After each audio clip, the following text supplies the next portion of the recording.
C'est sûr que quelqu'un qui mange beaucoup de fruits, beaucoup de légumes, on a souvent la question, c'est dispendieux hein, par rapport à tout ça. Moi, je vous dirais que des fois, le fait des fruits en saison, des légumes en saison, de congeler nos fruits, nos légumes, c'est une façon d'aller chercher.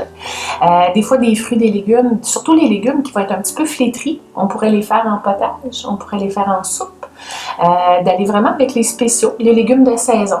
Saison, ben c'est sûr que des fois, c'est les navets, par exemple, les carottes. C'est pas des mauvais légumes, c'est des très bons légumes qu'on peut inclure à nos repas.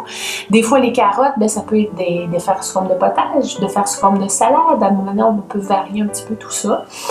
Comme on disait tout à l'heure, les légumes en conserve, des fois, sont moins dispendieux. Fait que ça reste que ça peut être un choix. Mais comme vous avez mentionné, il faudrait le rincer abondamment. Les rincer pour enlever vraiment le surplus de sel. Les fruits, la banane, les oranges, les pommes, qui sont des fruits de saison, ça aussi, c'est des fruits qu'on connaît. C'est sûr que les petits fruits, on peut les prendre aussi, les faire congeler, sous forme de rajouter des fois un petit peu de fruits dans notre yogourt, dans notre céréale. C'est des façons d'aller chercher aussi des fois des fruits à moindre coût.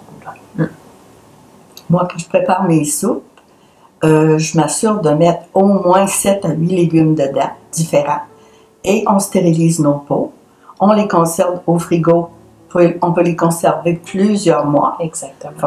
On ne perd rien, c'est toujours bon. Oui, c'est toujours. Puis vous avez vos légumes avec votre soupe, ça c'est sûr.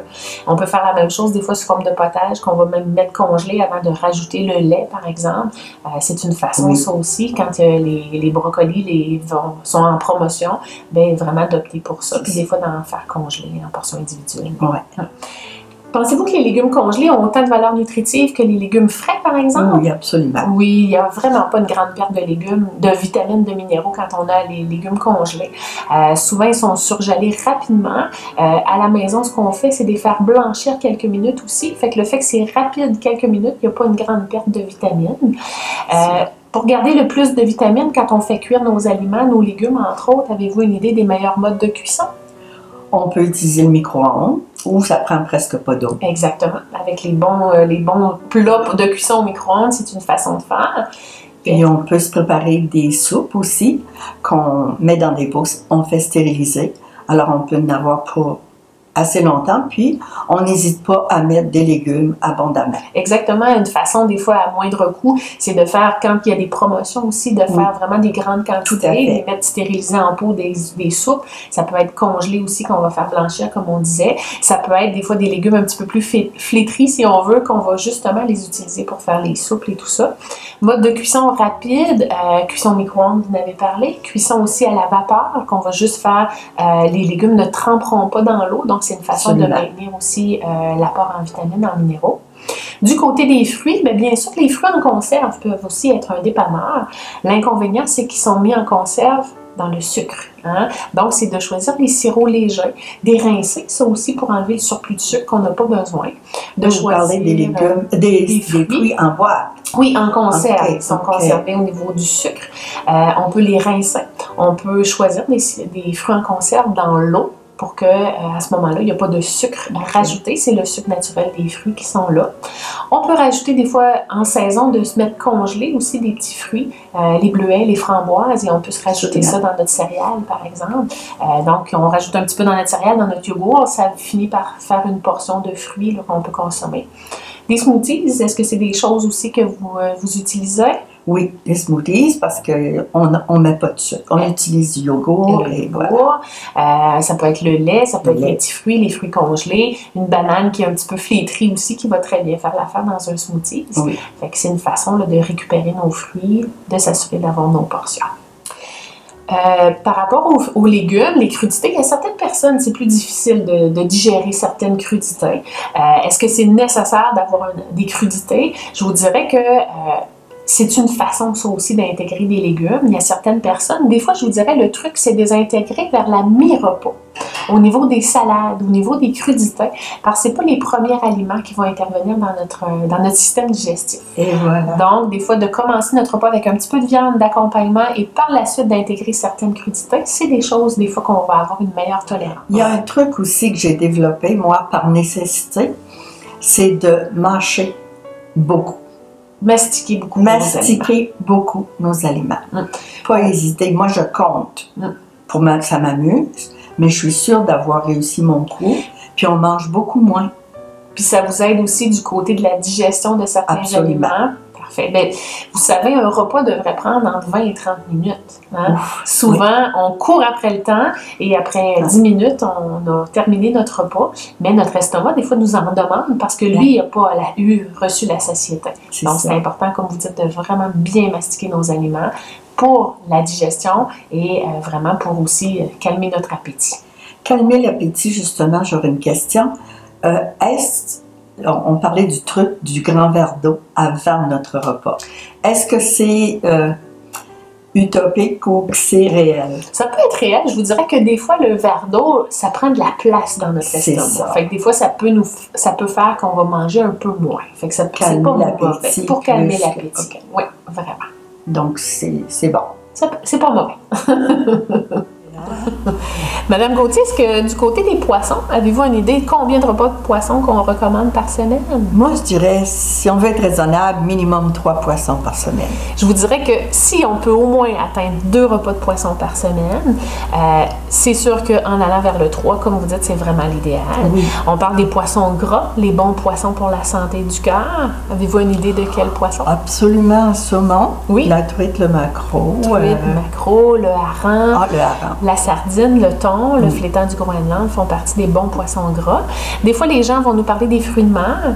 C'est sûr que c'est pas un repas de poisson, c'est un repas de fruits de mer. Fait que ça peut peut-être aller vers notre 3e repas de poissons et fruits de mer par semaine pour la santé du cœur. On parlait des desserts, on parlait des fruits, des yogourts, super bon dessert santé. Est-ce qu'on a d'autres choix de desserts? Il y a tellement d'autres bonnes choses qui nous viennent à l'esprit. Si on cuisine le moindrement, c'est sûr qu'il faut y aller modérément, faire très attention aux lipides, aux glucides. Parce que les gras, le sucre, le sucre, les quantités les lipides, les glucides. C'est sûr que les gens vont me dire, est-ce que mon petit gâteau vachon, est-ce que mon gâteau, est-ce que ma pointe de tarte, c'est un bon dessert? C'est sûr que quand on parle assiette santé, ça rentre un peu moins là-dedans, mais je pense que ça fait partie du petit plaisir de la vie qu'on peut s'accorder de façon modérée. Si on dit qu'une fois par semaine, on se permet un dessert un peu plus dessert, ben, je pense que ça peut faire partie justement du petit plaisir de la vie. Mais bien sûr, de cuisiner nos desserts vont toujours être meilleurs pour la santé du cœur, en diminuant, comme vous dites, les gras, en diminuant les sucres. Dans les desserts qu'on peut se faire maison, des muffins, on peut se faire des pains aux bananes, on peut se faire une croustade aux pommes, un carré aux dattes. Ce qui est fait maison va toujours rester meilleur que ce qui est acheté commercialement. Puis il y a tellement de cuisiniers qui nous sont présentés à la télévision maintenant avec des trucs qu'ils nous donnent, que ça aide beaucoup. Puis si on cuisine le moindrement, on peut faire nous-mêmes des essais.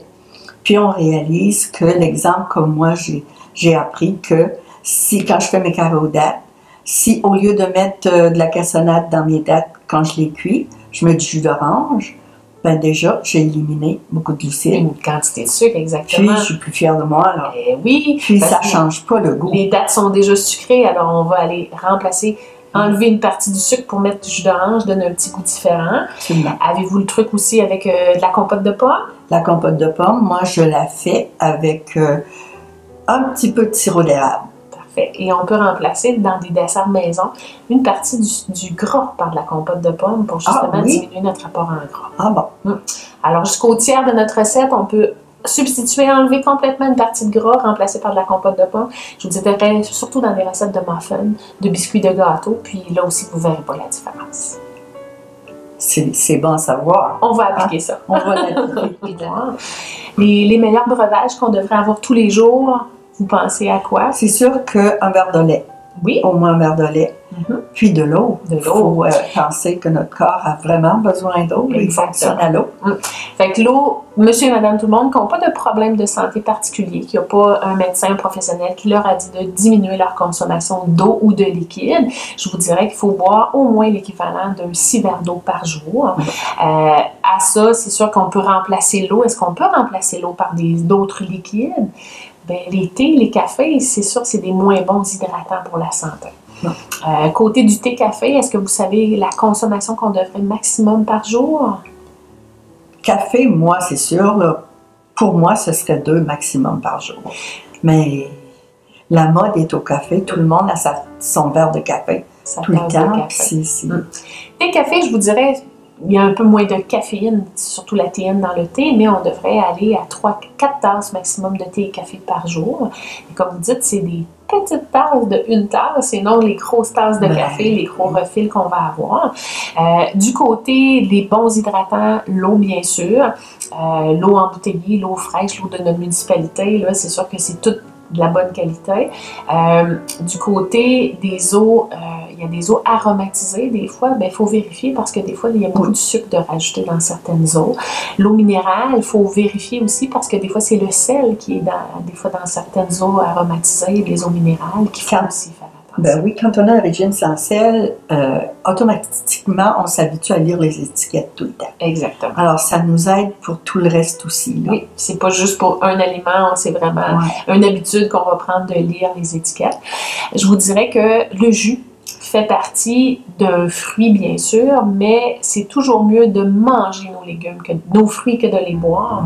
Le jus, la portion de jus est très petite, donc souvent, on va prendre là aussi des grandes quantités de jus et c'est beaucoup de calories liquides. Fait que moi, je vous dirais, il n'y a pas de fibres non plus. Je vous dirais que c'est toujours mieux le jus, même si on va chercher des jus sans sucre. Ce qui est le premier critère, c'est d'en prendre vraiment le moins possible. Vous êtes mieux de croquer dans votre orange que de boire trop de jus d'orange. Vous êtes mieux de croquer dans votre pomme que de boire du jus de pomme. Oui, puis si on y pense, quand on le fait, on retire une satisfaction de l'avoir fait, d'avoir mangé ou bu santé, Oui, et puis physiquement aussi. exactement. On va chercher tous les bons éléments nutritifs. Là, les papilles gustatives, Oui, tout il y en a pour leur argent. Il y en a pour leur argent.